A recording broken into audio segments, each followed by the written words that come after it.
જય માતાજી અને ગુડ મોર્નિંગ ગાઈસ। તો આજે પણ નાહી ધોઈને તૈયાર થઈ ગયા છે ને આ બધું બંધ કરીને જાય છે નીરજના ઘરે જમવા। મમ્મીને આજે સાંજે તો આવી જશે।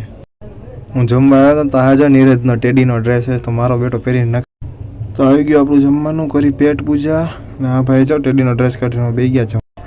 તો જમી કરીને હું આવી ગયો તો નીરજ અને ભાભીને બેયને બસમાં મૂકવા, કારણ કે ભાભી કાલનો દી એક પૂરતો થયા હતા ખાલી બર્થડે ઉજવવા। તો બસ આજે જાય છે બસ ધંધુકા ને હું જાઉં હવે નીકળી આપણે ઘરે જવા।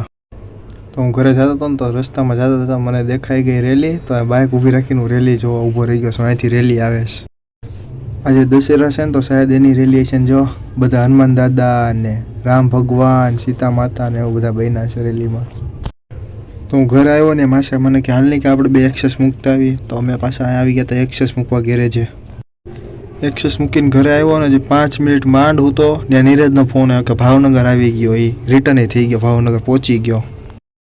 તો આ ભાઈ જો ભાભીને જે બસમાં મૂકવા ગયા હતા એની બસમાં પોતે રિટર્ન થઈ ગયા ને હવે પીશું રજવાડીની ગરમા ગરમ ચાય ને આજે તો મુસા કાકાને પણ લેતા આવ્યો। મેં હાલો નીરજને લેવા જાઉં સીબાને આટો મરાઈ જાય એમને। તો એસટીથી સીધા આવી ગયા હતા આપણે એક્સેસ લેવા, પણ એક્સેસ સીધી નથી હરખું થયું। એમ કહેશ કે અડધી કલાક કરીને આવો, તો ઘરે જાય અડધી કલાક કરીને આવી પાછા। તો નીરજની હું ઘરે પહોંચ્યા ને પાછો ટીટીનો ફોન આવ્યો કે અમે તે રેલવે સ્ટેશન પહોંચ્યા, તો હું નીરજ આવી ગયા પાછા રેલવે સ્ટેશન એ લોકોને લેવા ટીટીને મમ્મી। અંદર હજી પ્લેટફોર્મ ઉપર આવ્યા ને યાદ તે ટ્રેન આવી ગઈ હતી સુરેન્દ્રનગરથી ને આ ભાઈ જો બહાર ઊભા લટકારતા આવ્યા છે મારો બેટો।